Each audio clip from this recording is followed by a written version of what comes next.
call the Toledo Planning Commission meeting of September 10th, 2025 to order with a roll call. Start with you. Okay, Ann Ellis here. Brian Lundgren here. Ricky Dyson here. Dennis Sutherland here. I hear the door opening.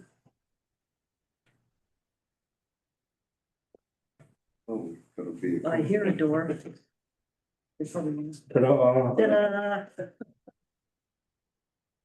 You have enough? Oh, yeah. Yep, started. Now I think there's. We need four. Sorry about it. Yeah, we have. Doing roll call, so No. you're up. Okay, I'm here. John the Mix here. Okay.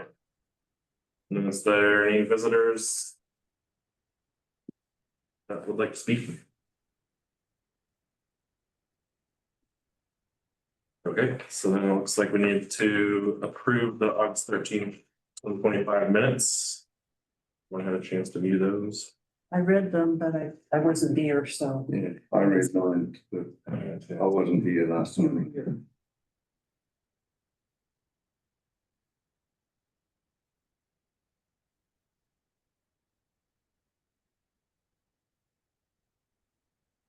You don't have.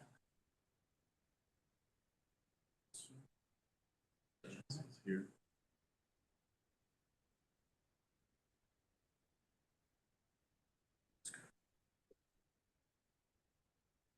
You have to have a certain amount of people that were here to approve this. To vote, so you have enough, even if you do the abstentions, you have five It's members. just the vote, Yeah, okay, you have five members. okay. Yeah, so I'll just, stay with you. So I will move to Yeah. approve the minutes. By the way. She will move. You said you would move.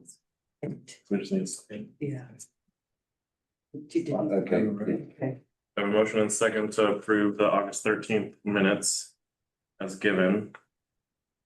So we'll just take a vote. Okay. It's aye. I, Aye. Right. Good, abstain. Sorry, make mine abstain. yeah, that's true, you're right. I abstain also. We're voting, but I abstain. We still have a. Three out of five, it passed, yeah. Okay, minutes are approved then. So then I think we're just on to discussion items.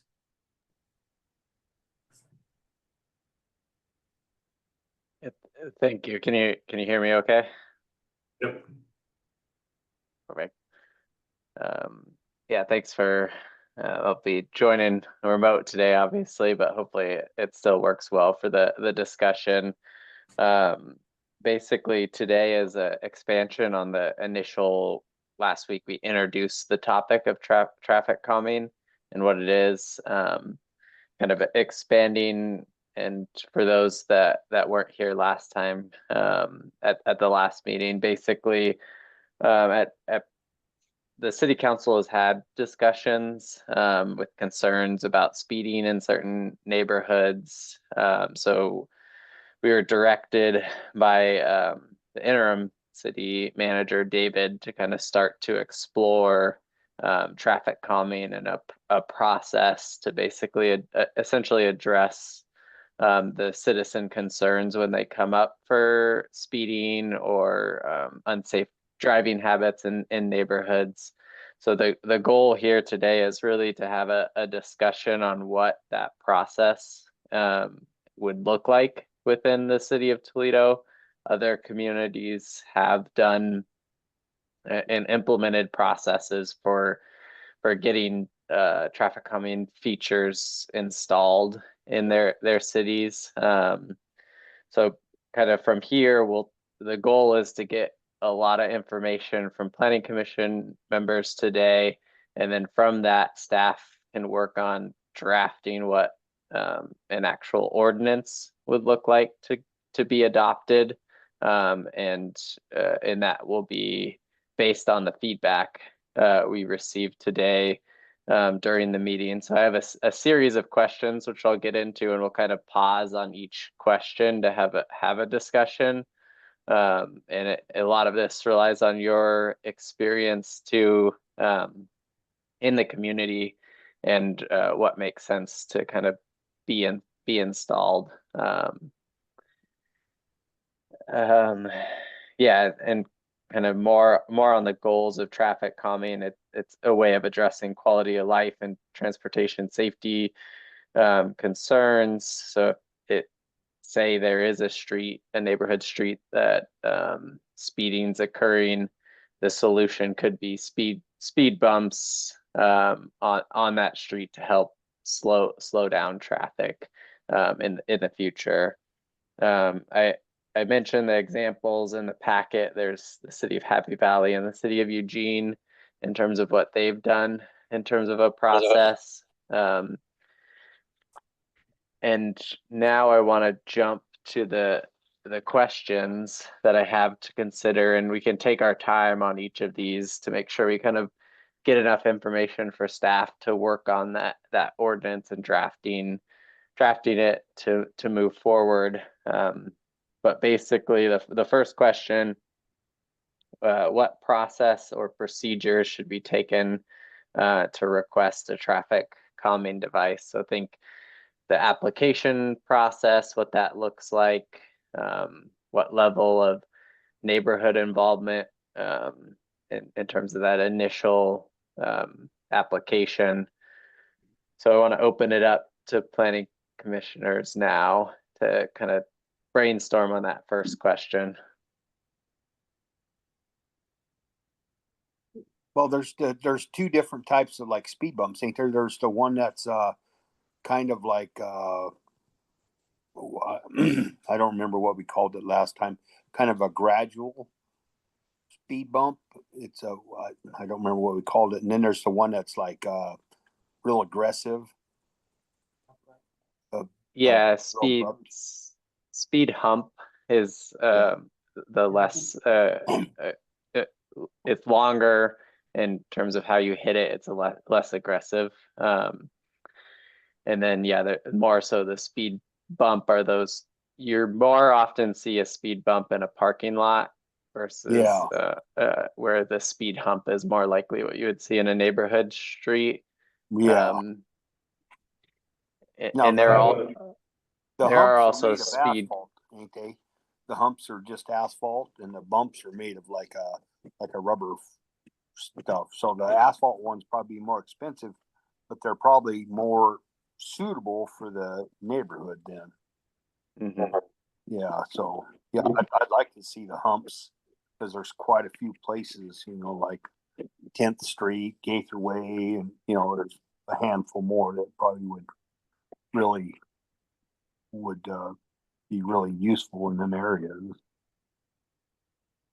So that would be my kind of thought on that. I would be real happy to see that stuff in our city.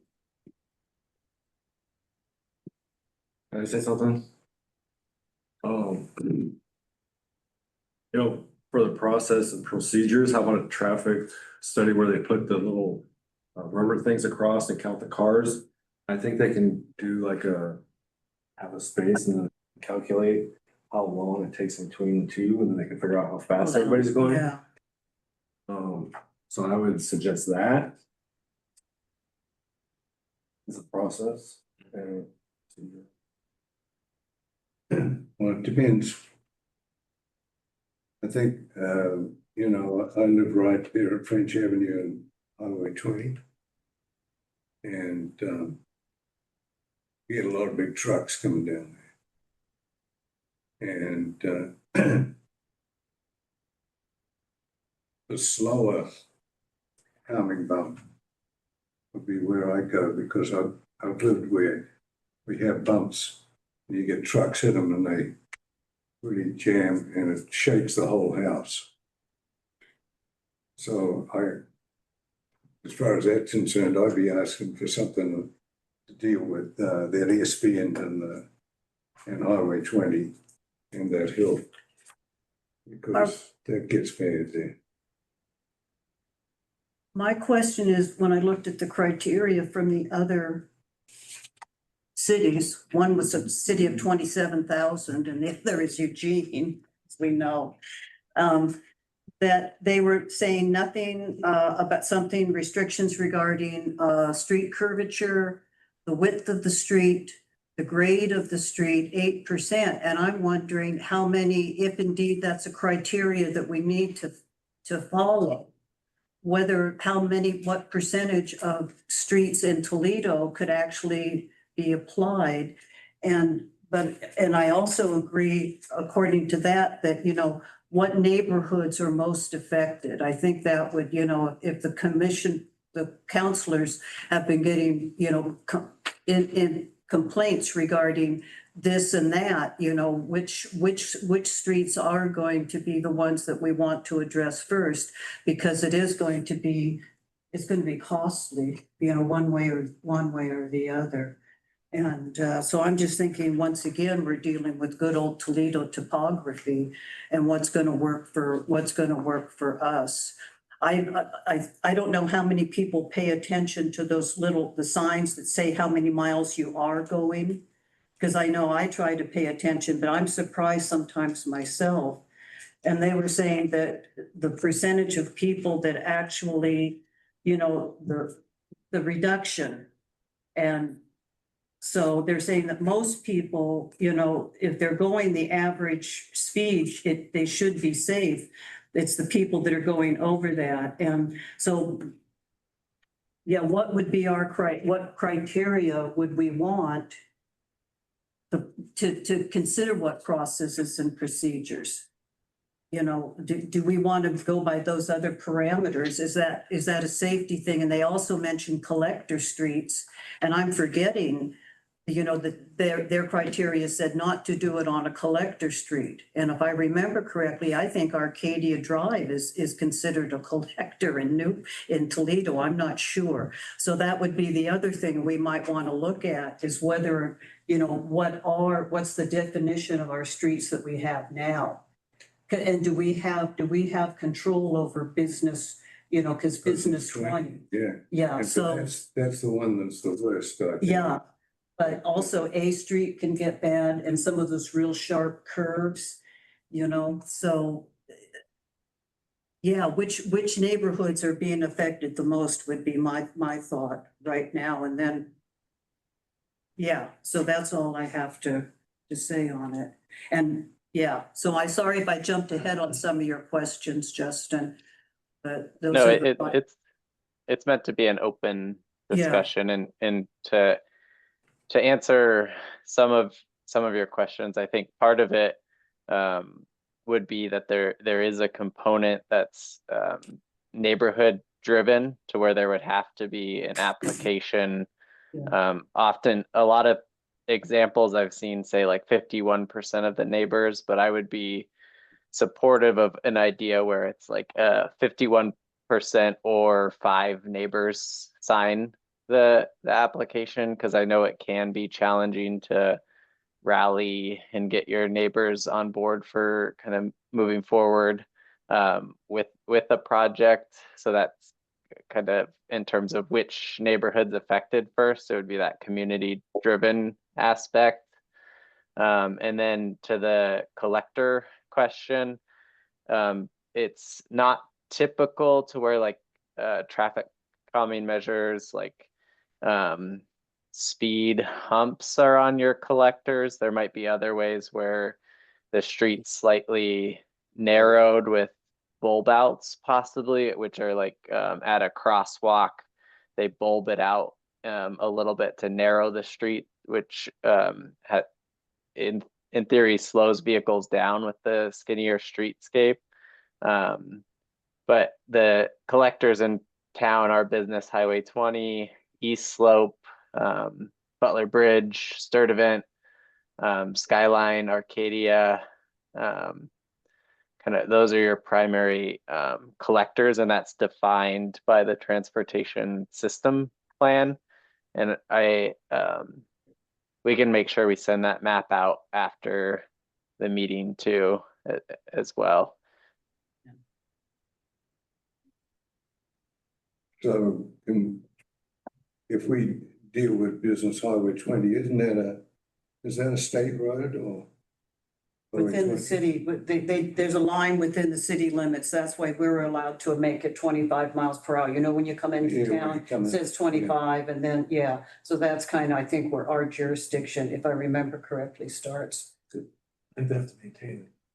Excuse They me. maintain it, but I saw Is that a what it's state about? out there measuring and stuff one day, Okay, by okay, Main Street. They were measuring the highway there between the gas station. yeah, So, okay, yeah. They were- I'm not, I know there's a, yeah, yeah. Don't remember, but that's where the line is. Yeah. Yeah, and business highway 20 through town it got transferred to the city. I couldn't, Arlie might be able to tell you the year, but it did get transferred to the city. So yeah, through town, that's the city. And then there are some obviously county roads in the city limits though, like Sturtevant as an example. So it's unlikely that, yeah, I could see something occurring on Sturtevant with the county jurisdiction. So that's why it's typical where it is often neighborhood streets where the main focus is for these type of features. Yeah. So, like with Steuben, you know, anybody speeding on there is taking their lives in their hands. Does that make a difference if we're talking about safety rather than just slowing down? Does that, Yeah. if there's a safety issue, would that push that particular road or part of road, up the list? Yeah, perhaps like how many accidents have been on that road in the past 5 years or, you know, Something like that. something like that. I think you have to go to the county. What's that? Sturtevant is a county road, so you have to go to county for that. But like, as far as like the neighborhood that they're basically getting a lot of complaints, Gaither Way. Right, Gaither Street, And see, because it's up on top. that the business 20 on the S curves there, I've seen lots of guys cutting the corner. If there's somebody walking on there, they're dead On the sidewalk, on the side of the road. on the inside Yeah, sidewalk. where it does the S curve coming off Highway 20. So Oh, yeah, coming down that way, down the hill. And a lot of those big chip trucks come down there and they're coming down pretty good, and then they slam their brakes on at the bottom.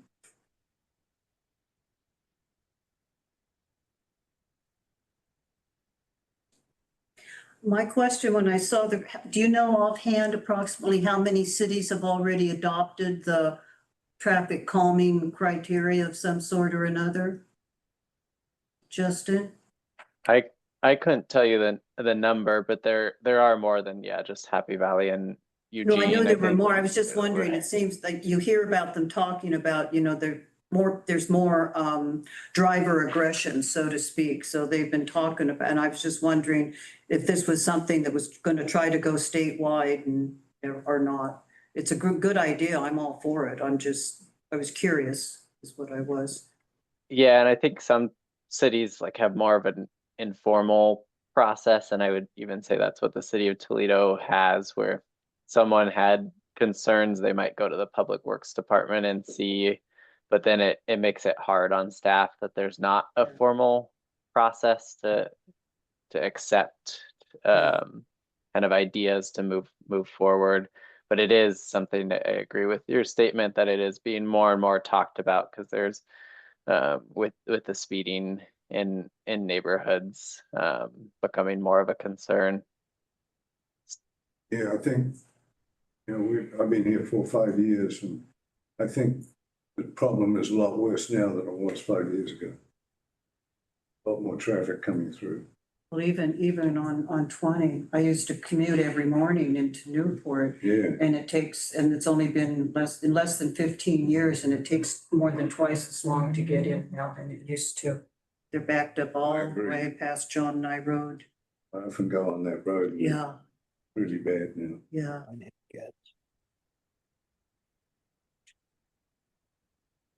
I do know for myself, because I was actually approached by one of my neighbors, and he was just asking if he went and approached the city about getting a stop sign put in near where we live, if I would like sign a piece of paper saying that I agreed with it.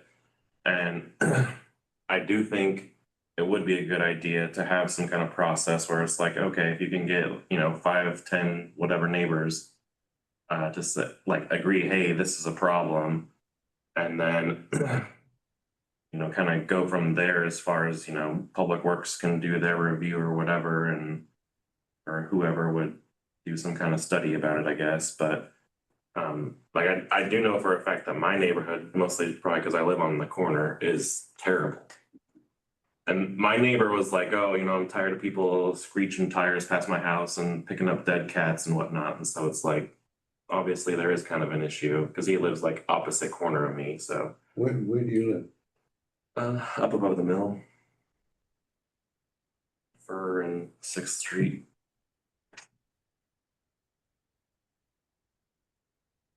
So a lot of people go like past my house to get to like southeast Well, I or noticed to that. get to Sturtevant and whatnot. And I know they had said that in one of them, that if you make it in one area, then what people do is they go and then the problem goes to another area. Cause that's like in Newport, if you know Newport well enough, and zip around. But Toledo is not meant for zipping. Newport isn't actually.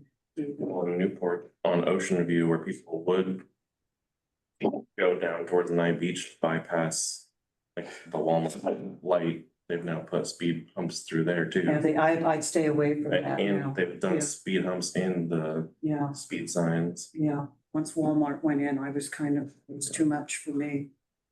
But I don't think like speed humps would like work in my neighborhood, but some more stop signs would and yeah, possibly. but I do like the idea of finding out, because even with our staff ideas, applicability only on neighborhood and not collectors. So we do have some collectors that are kind of like Arcadia, I'm Arcadia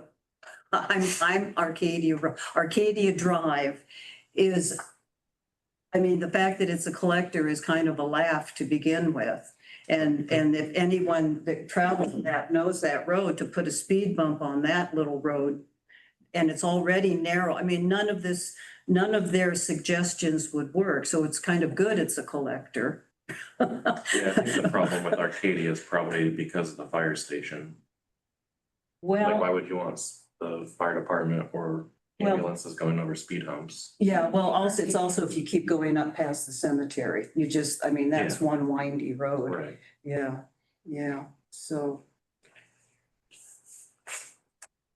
Well, we put potholes. Potholes, there you go, then you know where they are and. Or could we do something like make Toledo a speed trap? That'll slow people down that are used to going through there.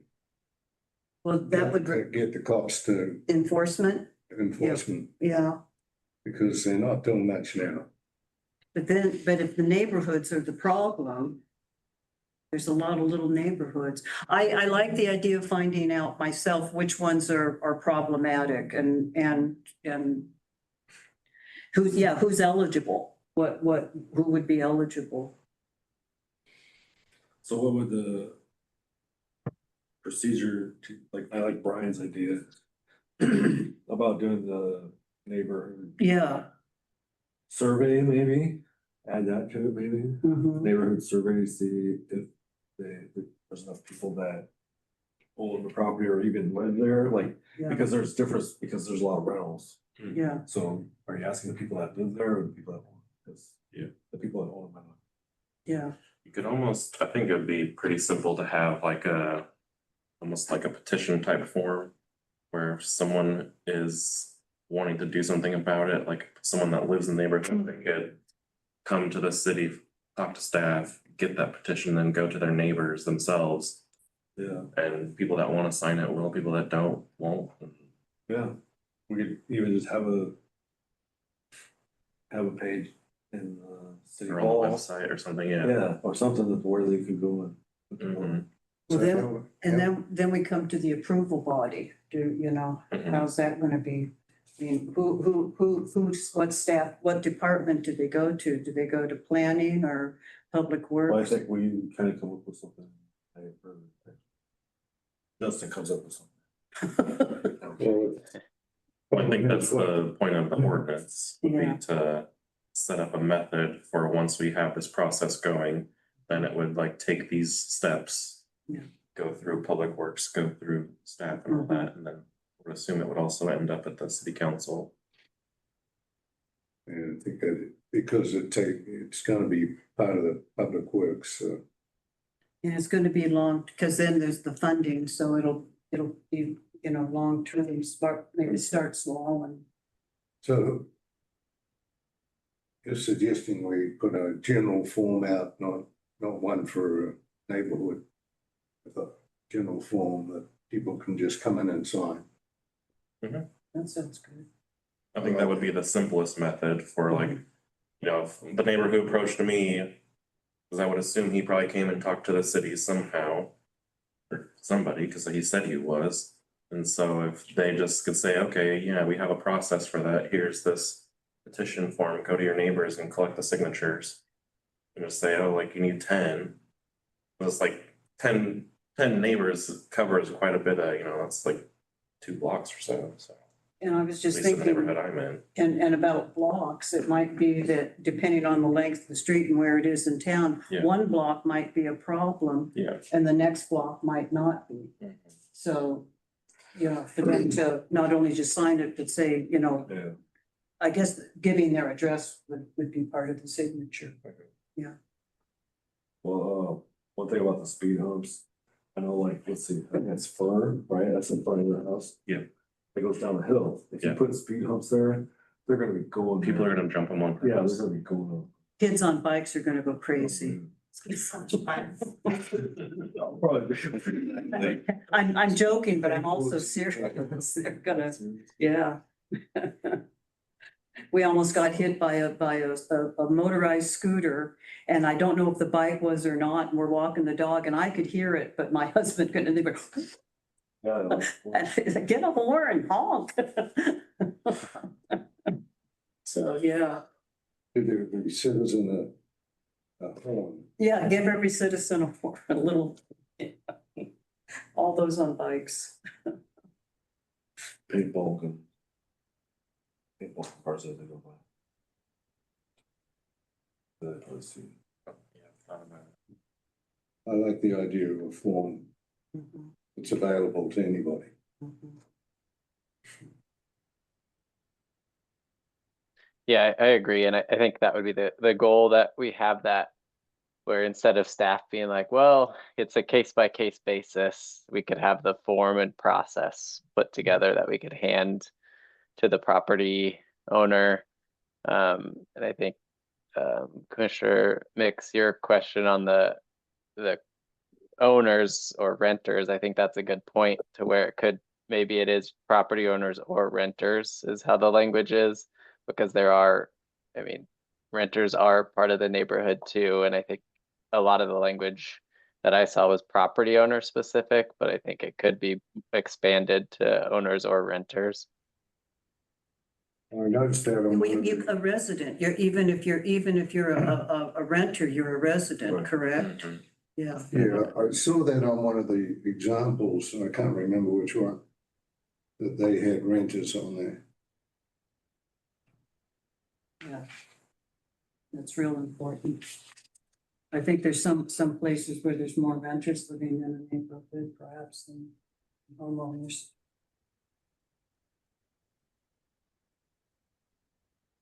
And for kind of getting at the approval body question, is that kind of how we would have to structure it is if it goes to planning commission. So basically, I guess after staff gathers all the information, gets an application from a property owner, make sure it's complete, checks that they met all the eligibility, and then kind of the final approval, if that should go to planning commission, or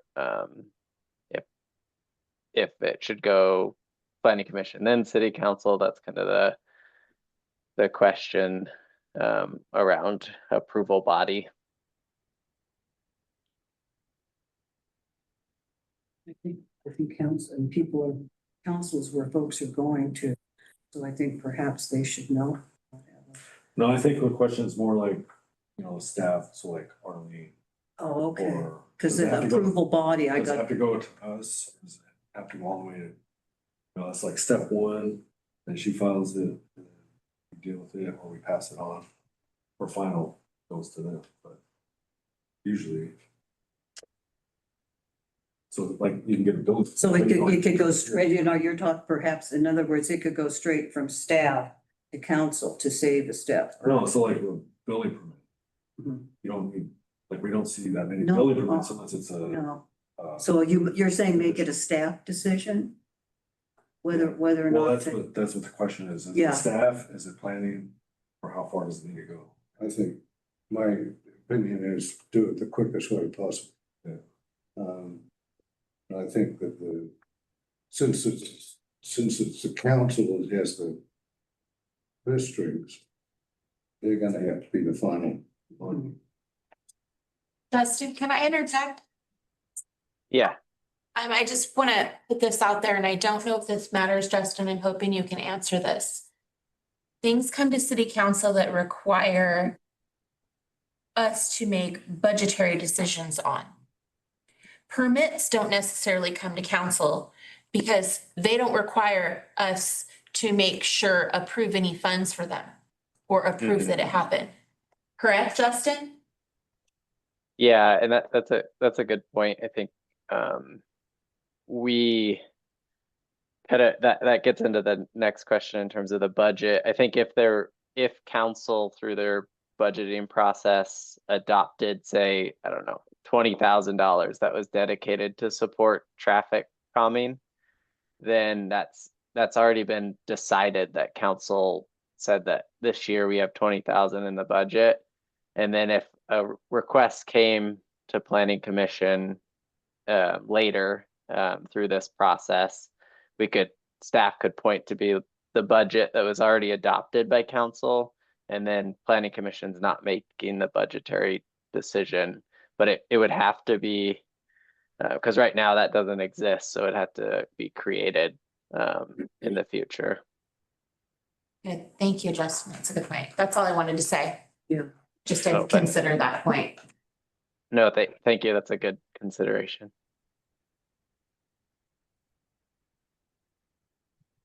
And I think part of my initial conversations with David were that council gets a lot of kind of different tasks and requests. So there's potential to where this could be a planning commission decision item to take on. Because right now, planning commission takes on kind of code updates, conditional use applications, or subdivision applications. But actually with the partition update to where those are staff level approval for dividing into up to 3 lots, there might be less decision items coming to planning commission, but this could be another activity that planning commission is the lead on.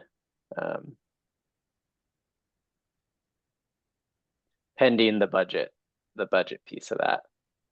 that is my thought. It is, no matter what we do, it's gonna cost some money.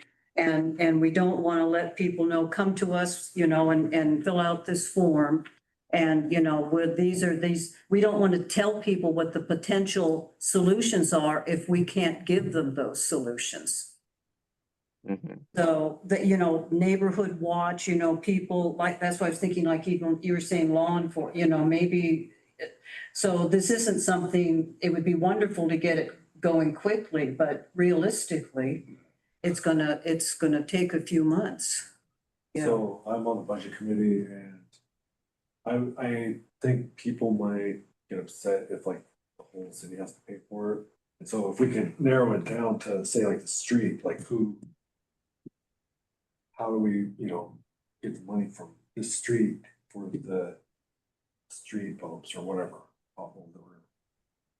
You know what I mean? The people that are using that live on that street or not live, but own on the street. that's correct, but the people that if they can afford it, the other problem with that might be that the people who are going through the street and creating the problem are not the people who live on the street. So that might create an undue burden to a certain neighborhood. Also, Commissioner Nix, I don't know if you remember when we had First Street project done. There was some very clear delineation as to what's the city's responsibility and what landowners' responsibilities are. Things in the middle of the street are never the landowner's responsibility because they are the responsibility of the city or the county. So that is actually something that I don't know that we can do within our city charter. It would have to be researched.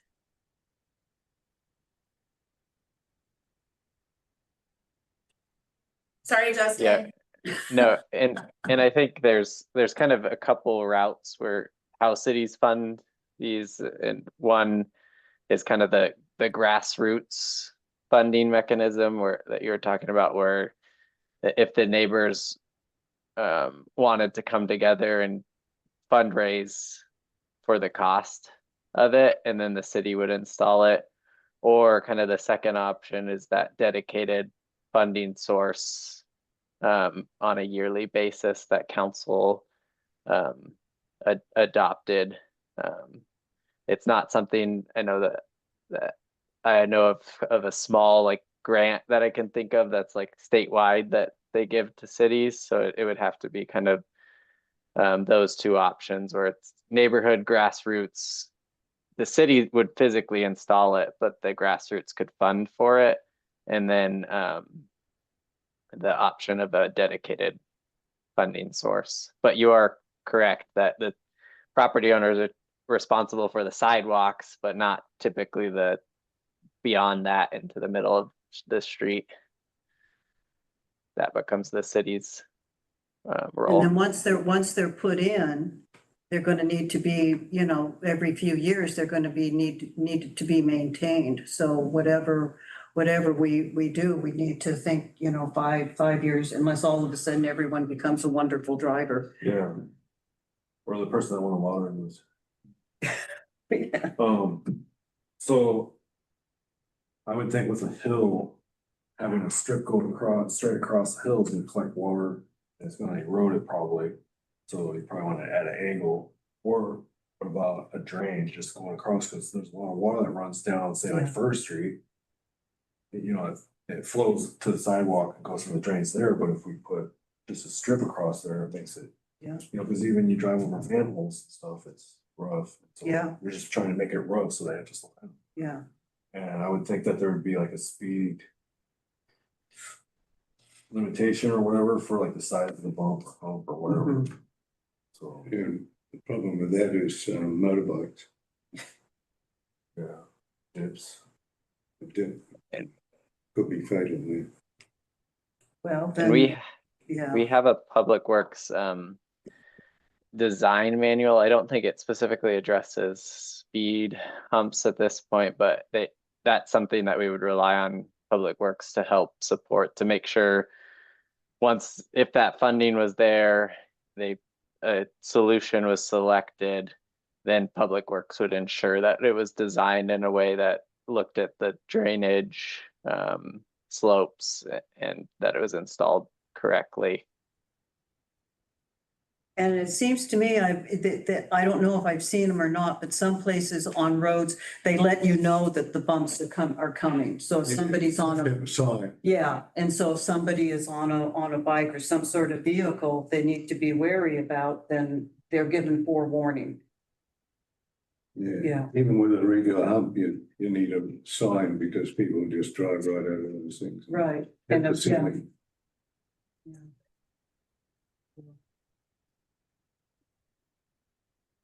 Somebody needs to invent one that's triggered by the.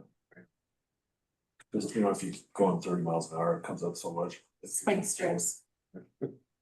You're going 50, you get a spike screen. Justin, that wasn't that funny, so. I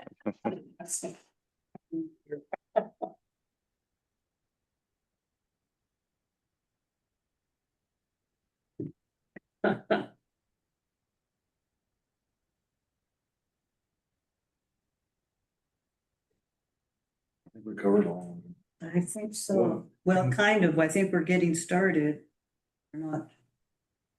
But in the meantime, while we're talking about this, I'd like to suggest that we get the police to do some more enforcing. Because, you know, anybody that drives through Philomont slows down to 20 miles an hour. Why? Because they enforce it. I hate to say it, but I go through more faster than 20. I just keep my eyes open. Sometimes I go almost 30. It opens your eyes. Yeah. Yeah, they hide. I've been pulled over and speeding. Yeah. Person Yeah. behind me. But, you know, anybody that goes through regularly, they're careful.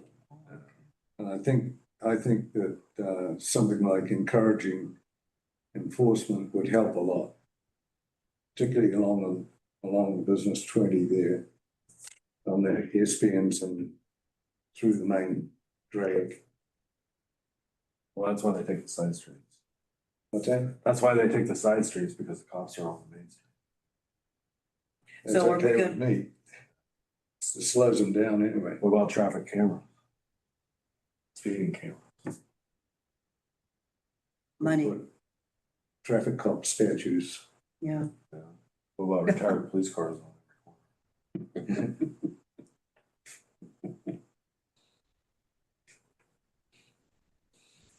Well, Cool. I think this discussion's been helpful, and I have notes to where we can start drafting the what the language would look like, and we would bring that back in October or possibly November, depending on the October agenda in terms of other kind of topics that come up for decision items or public hearings.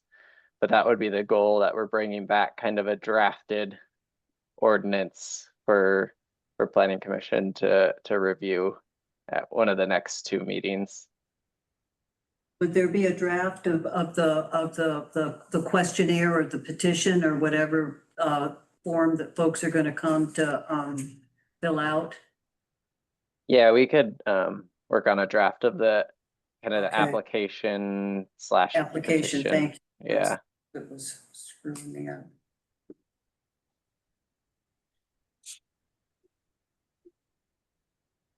And then budget committees, if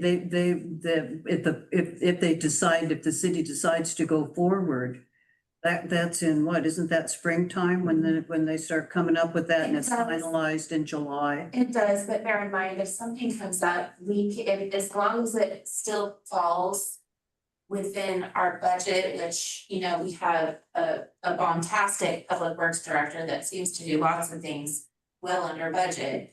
If it still fits within his budget, so all he has to do is come into us as long as it comes, I mean, if it's less than, I don't know, I think it's less than 25,000, they don't have to bring it to us at all.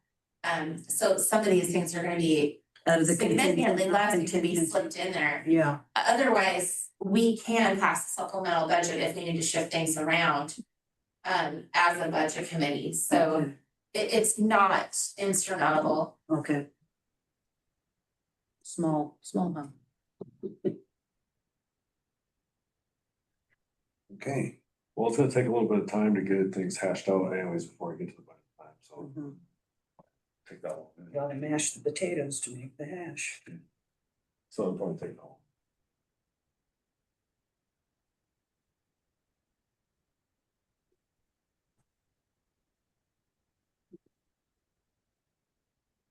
Okay, is that it for the traffic calming issue?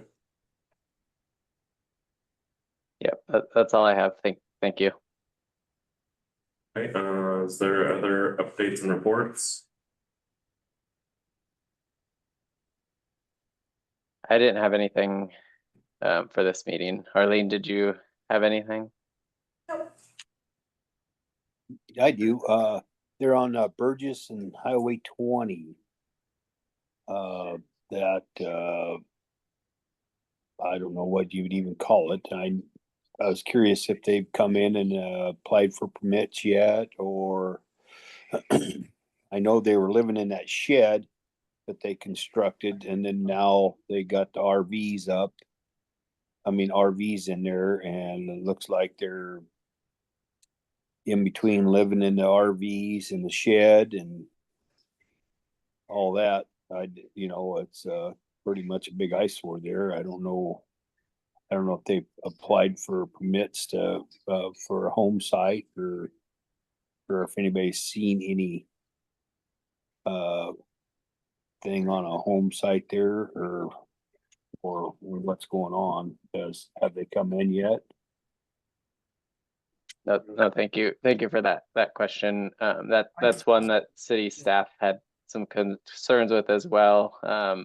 We do not have any permits for that property at this point, and we've been having the code enforcement officer try to make contact with them to move forward. I tried to get an update late in the afternoon. It was my fault. I emailed a little late in the afternoon. So I don't have an update from this week if he's been able to make that contact. He was out for a little bit for the Labor Day holiday, but I know he's been trying to get out there because Arlene has received other kind of complaints about that property. So staff's trying to move that forward. Yeah. It looks somewhat unsafe to me because they're right up next to the road. If somebody, it would be real easy for someone to get that area to get sideswiped from what I saw this morning. I just went by it briefly. I made a turn off of Burgess to go to JC, and I thought, oh, that doesn't look too safe. It's commercial. Yeah, either way, the way that they have it bordered off, it's just, there's the road and here's that. And if somebody, especially with the turn there, Yeah. it could be not pretty. Yeah. That's commercial, they're not supposed to know. So, Whatever's going, it's just not safe, whatever it is, that's all I know. so where is this place on? If you go over the hill to Burgess, if you go, and then if you're going past JC on your way out of town, on the right-hand side, right across the street from Burgess Road. Before you get to the front. Yeah, so if you were coming down Burgess Road and went straight, you'd probably pretty much ram right into it. Oh, good fun. Yeah. Yeah, and that property, it's kind of weird. It's two small lots there. And I'm forgetting off the top of my head, one of them is residential and one of them is commercial, but I can't remember if it's the north or south one off the top of my head. But it's kind of weird how it's two really small lots that are different zones. So I guess historically there's been people that have come in to talk about those lots with city staff, but the fact that it's split zone, two lots, kind of complicates future development on there. But then now this property owner recently purchased it and sometime in 2025, but we currently don't have any permits submitted for the property. And that's why Ron's kind of been trying to make contact. That looked like you have to have both. You'd have to have them both, either commercial or residential, to build something. That's what I seen.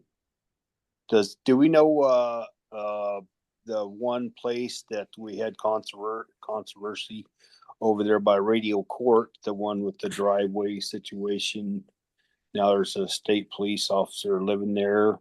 I noticed they dug out that temporary road that was supposed to be for the installing that double wide.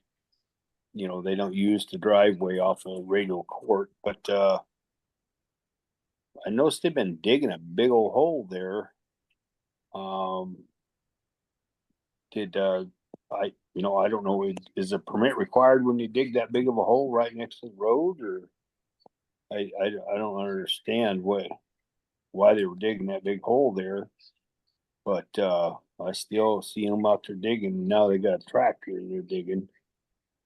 But, I don't know if they're, I just don't know what they're digging for. I didn't know if that was a permit thing or not. The little girl was out a couple weeks ago digging. They're ripping that- something. I don't know what they have in mind, but I didn't know if that was something that close to the road. I don't know how far the easement goes from the roadway there, but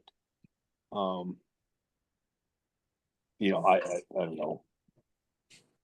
So I was just, Yeah, I have not drove by that way recently. Arlene, do you know? I haven't seen if you We know have of an anything. excavation permit process, but they haven't pulled anything, so, but I'm not familiar with what they're doing either. Digging down like a foot and a half, maybe. Depending on what they're doing, It looked to me like they put up a fence, like they were trying to put a little bit of yard, and maybe I don't know what they were doing, but the wife, the lady and the kid, it was kind of, she was out there just working as hard as the lady was, so maybe they want an in-ground pool. we can take a look at that one. I was just curious. It's just like, Yeah, I mean, there's gotta be considerable it's amount real, of it's tight. setback for right of way there. And, you know, I'm sure they're way past the point of no return of being in the right of way, rooting that out, so. Cause I know they're fudging the whole process there from day one, so I was just, you know, I know Ron has to be driving past that all the time, so. I just wonder why.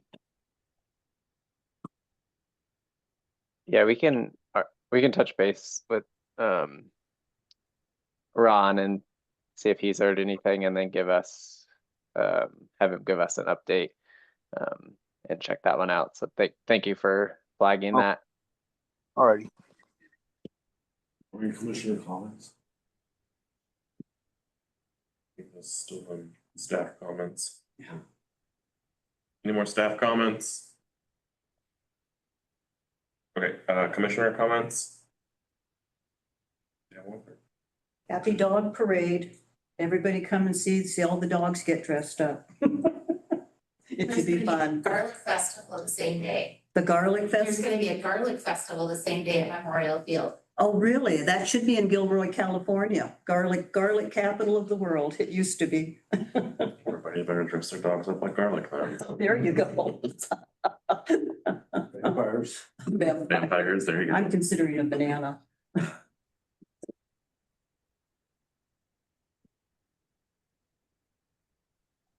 Comments? No. No comments. Okay, anything else before we adjourn? Okay, I guess we are adjourned.